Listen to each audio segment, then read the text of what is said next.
di channel Mbak Tiwi. Apa kabar teman-teman semua?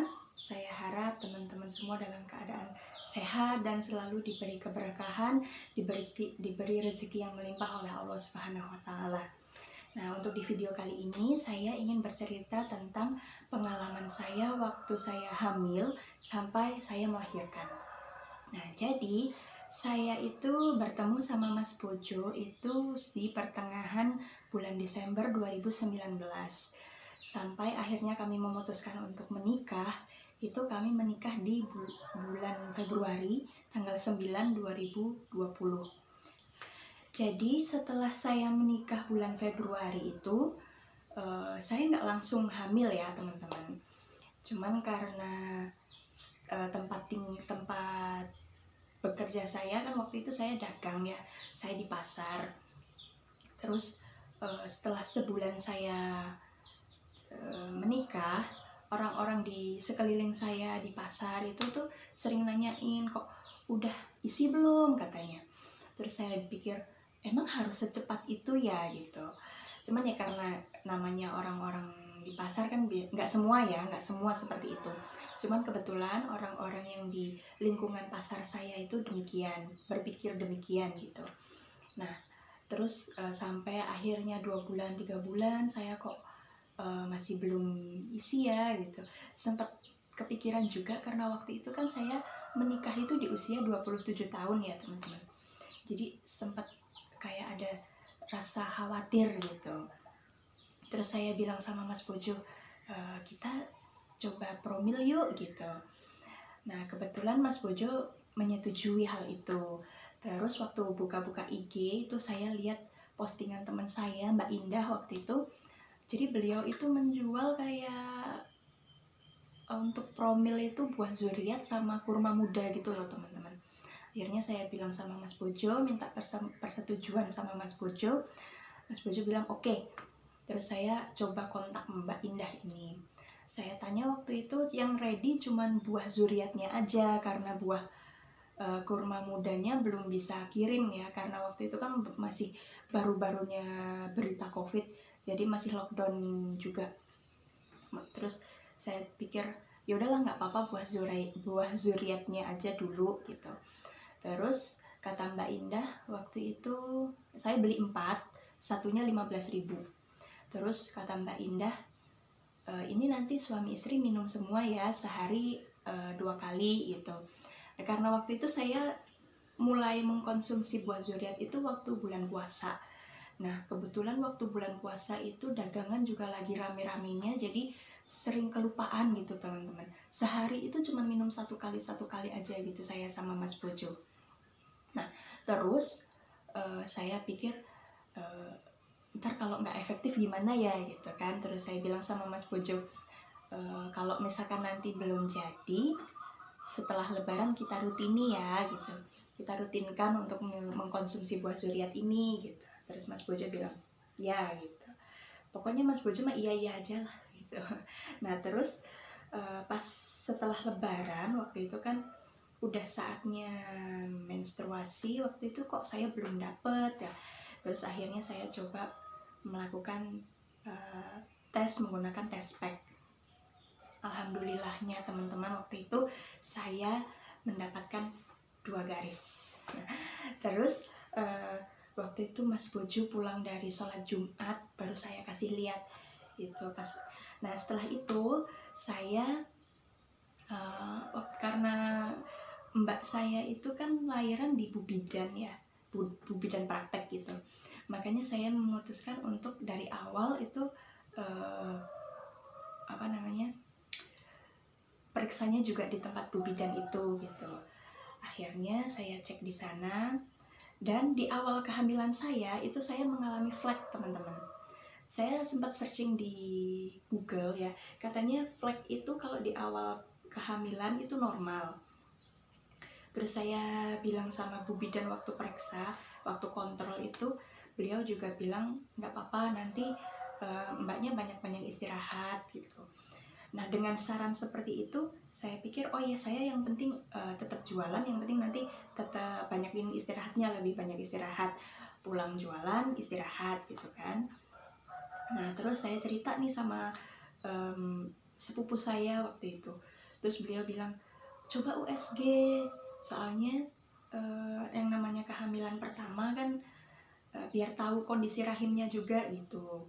Terus saya pikir iya juga sih, ya kan, namanya anak pertama itu pasti banyak parnonya lah untuk ibu-ibu itu.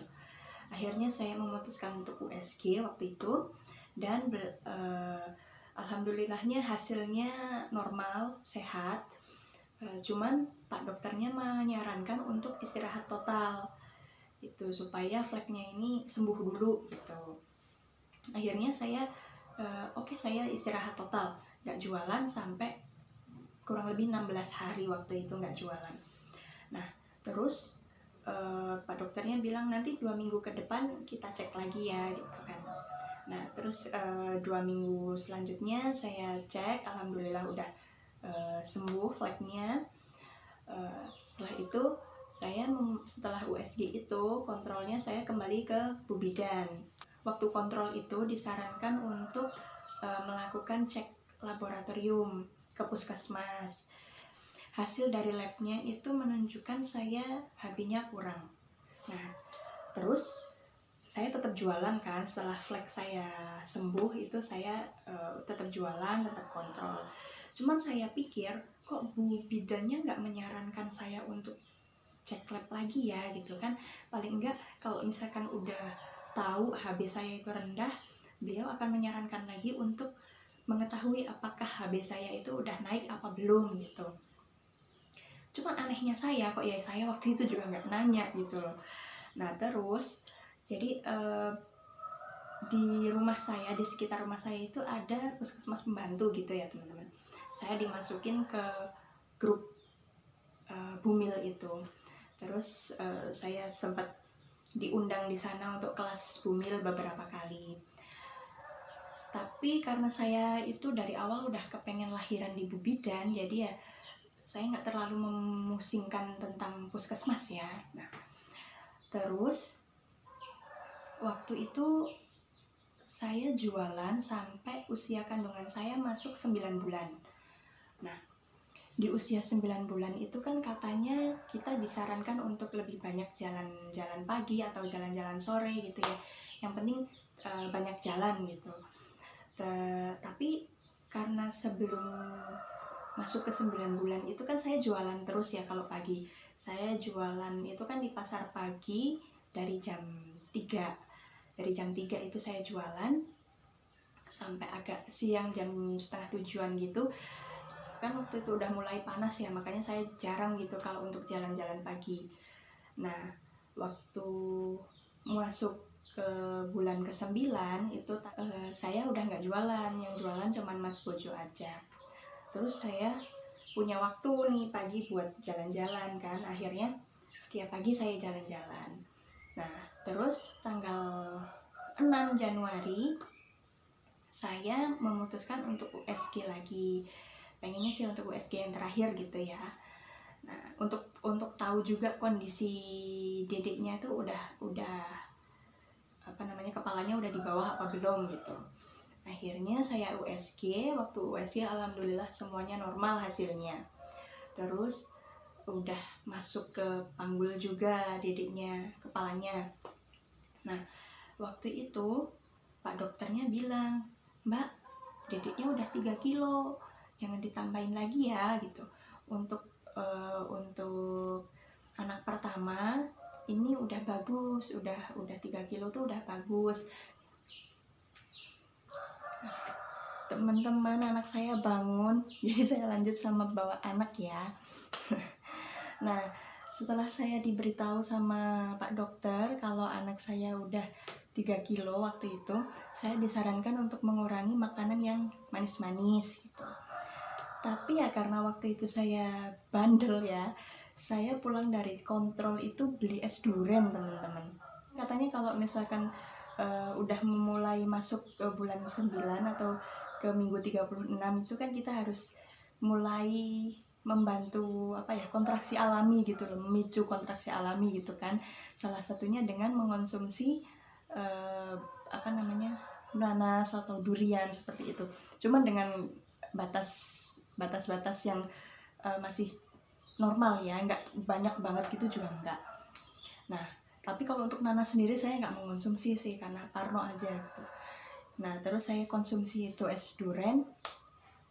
Malamnya saya tuh ngerasa kayak perut saya tuh kayak nggak enak gitu loh.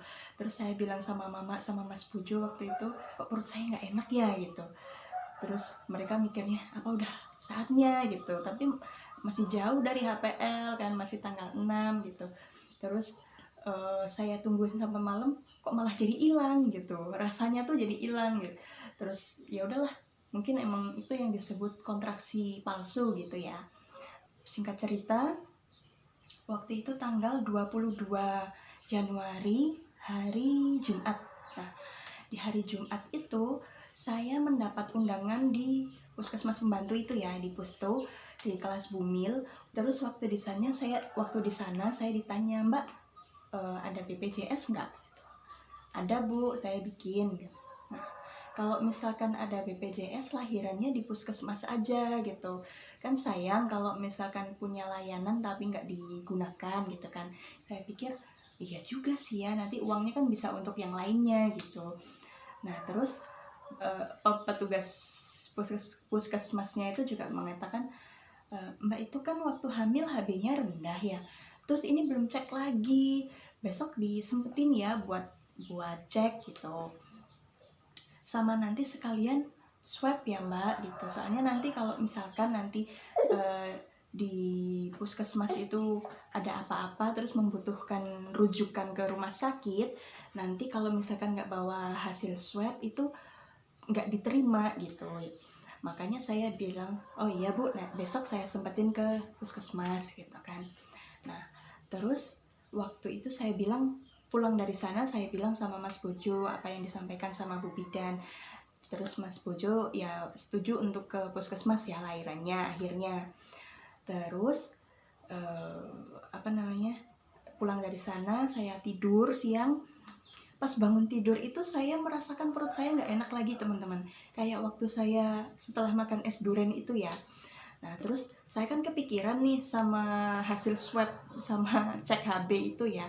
Terus saya bilang, langsung WA nih sama Bu Bidannya, "Bu, kalau misalkan nanti malam saya kerasa terus tapi belum cek HB sama tes swab, boleh nggak saya langsung ke puskesmas gitu?"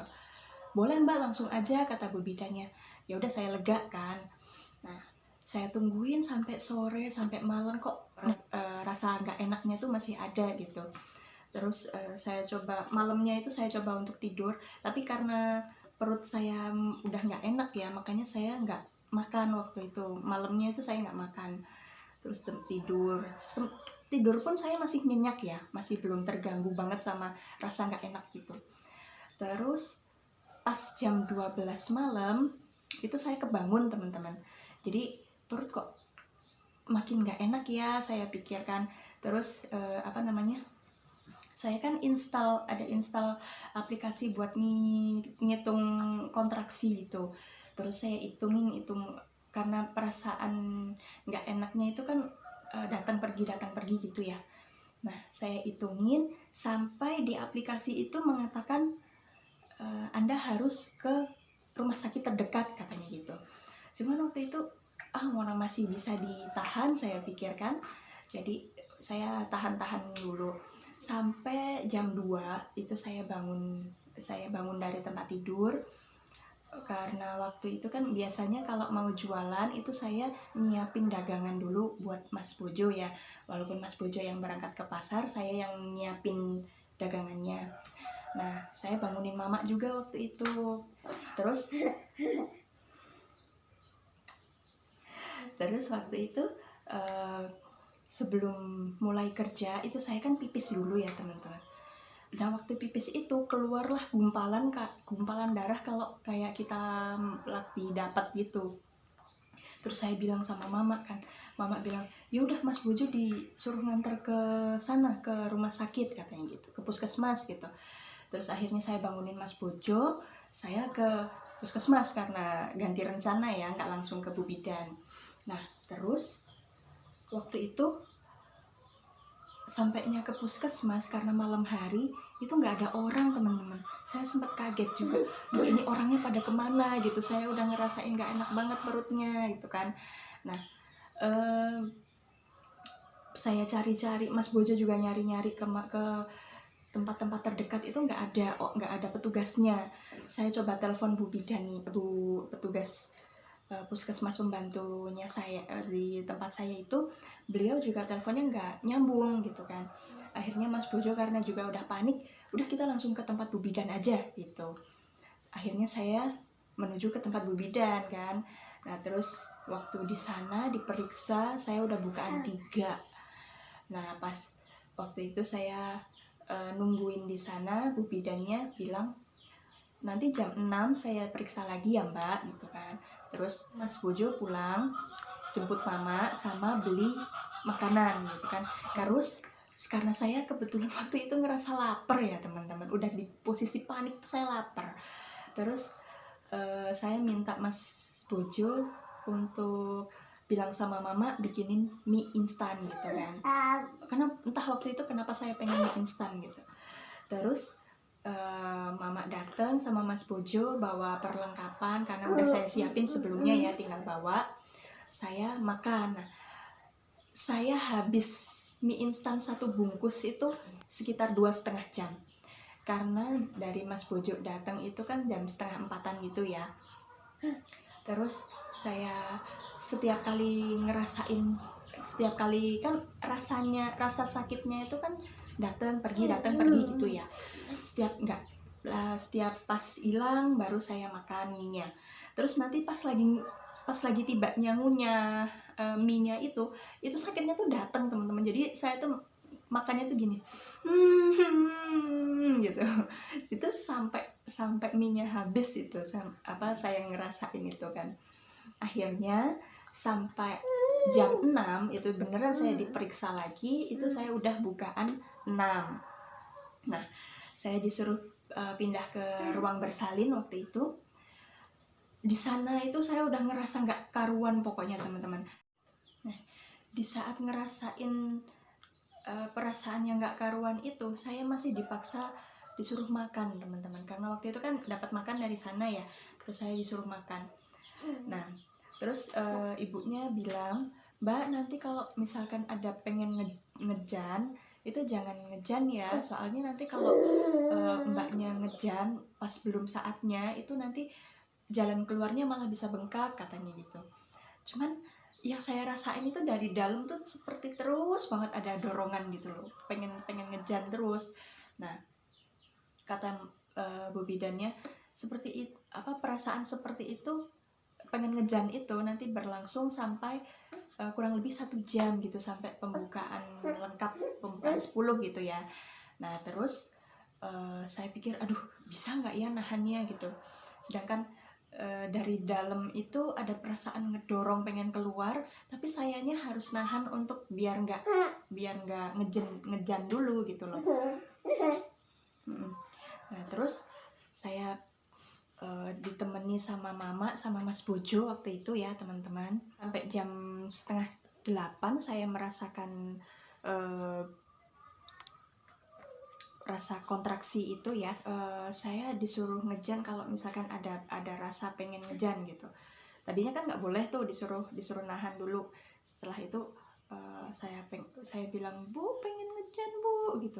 Terus ibunya bilang ya udah kalau udah pengen ngejan mbaknya ngejan gitu. Pas pengen ngejan, saya ngejan kuat banget gitu, nggak keluar. Jadi waktu sebelum saya lahiran itu kan saya jenguk tetangga saya juga lahiran ya. Terus beliau itu matanya entah yang kanan atau yang kiri saya lupa, itu kayak ada merah-merahnya gitu loh teman-teman. Terus beliau tuh cerita katanya dia itu waktu mengejan itu matanya merem gitu, makanya ada pembuluh darahnya yang pecah.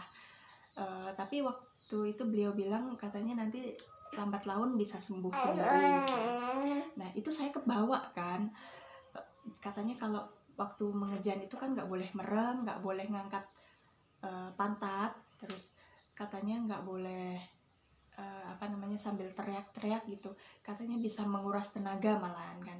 Makanya waktu disuruh mengejan itu saya posisinya sempat, karena refleks ya, kalau mengejar itu pasti kita sempat merem gitu. Nah terus waktu saya mengalami itu sendiri, waktu saya disuruh mengejan itu saya gitu kan, karena refleks dulu ya, merem gitu. Terus sempat keinget pesan dari tetangga saya itu, jadi gitu nggak teriak juga saya, cuman kayak gitu.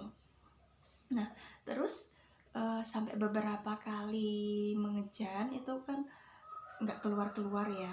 Akhirnya waktu yang terakhir itu saya disuruh tarik nafas dalam-dalam, terus disuruh mengejan sekuat tenaga pokoknya. Nah waktu mengejan yang terakhir itu langsung udah keras gitu.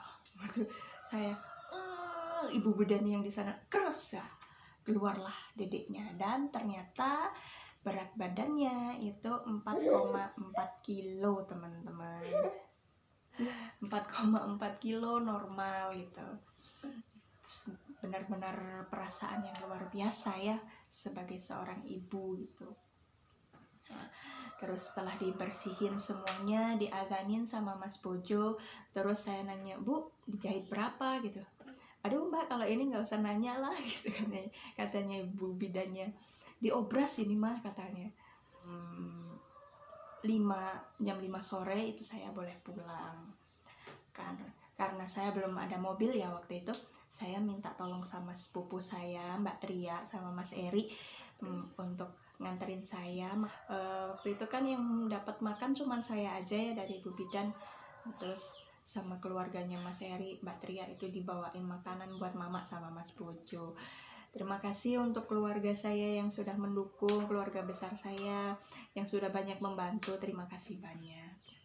Jadi sekian untuk video kali ini, semoga bermanfaat untuk teman-teman, untuk yang mau lahiran di puskesmas. Kalau misalkan teman-teman datangnya ke sana malam, atau mungkin bisa ditanyain sama petugasnya kalau misalkan kerasanya malam terus nggak ada orang di sana, gimana Bu, di mana saya harus mendapatkan petugas gitu, bisa ditanyakan sebelum jauh-jauh hari sebelumnya gitu ya. Itu teman-teman, semoga video yang saya bagikan kali ini bermanfaat untuk teman-teman. Mohon maaf apabila ada hal-hal yang kurang berkenan untuk teman-teman. Mohon maaf untuk suara ayam yang ikut terekam ataupun kesalahan saya dalam berkata, saya mohon maaf. Diambil positifnya saja ya teman-teman, untuk yang negatifnya dilewatkan saja.